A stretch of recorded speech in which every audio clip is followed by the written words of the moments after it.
Ito nga pala yung Logitech G903 Lightspeed Wireless Gaming Mouse under ng G series ng Logitech.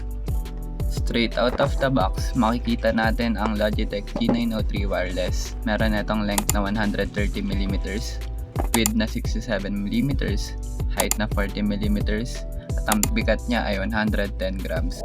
Ito ay isang ultra low latency Lightspeed wireless mouse na merong Hero 25K sensor para ma-achieve mo ang sub-micron tracking. Pwede kang mag-add ng additional 10 grams pag tinanggal mo yung cover niya sa ilalim. Pwede kang mag-add up to 11 buttons. Meron itong hyper-fast scroll wheel para ma-achieve ang infinite scrolling. Meron itong removable side buttons na pwede mong palitan ang function gamit ang software nila na Logitech G Hub.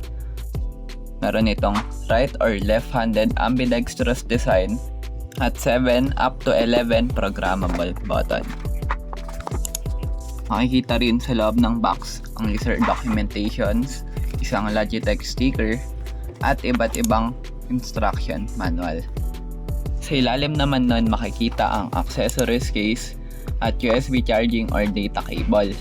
Sa loob ng accessories case, makikita natin ang receiver extension adapter, ang optional 10 gram weight, ang optional side button, dalawa pang left at dalawa pang right, at ang optional button covers, isa pang left, isa pang right. Ang Lightspeed wireless technology ng Logitech ay nagde-deliver ng Pro-grade 1 ms report rate. Ang Lightspeed wireless technology ng Logitech ay ginagamit sa mga top esport professional for its competition grade, performance, responsiveness, and reliable connectivity. Gamit ang extra 10 grams, pwede mong dagdagan ng 110 grams na default weight nito para maging 120 grams.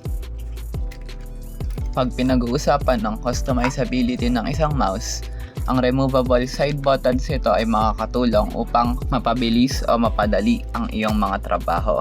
Pwede mong palitan ang function ng mga button na ito gamit ang software na G Hub. Meron din itong optional receiver extension adapter kung saan pwede mong i-connect ang USB receiver ng iyong G903 gaming mouse. At syempre, ang iyong USB charging or data cable na pwede mong gamitin para i-charge ito na kayang mag-last up to 140 hours kapag nakabukas ang mga RGB at up to 180 hours pag wala namang lighting. Almost 6 times ang battery life nito kumpara sa kanyang predecessor na Logitech G903.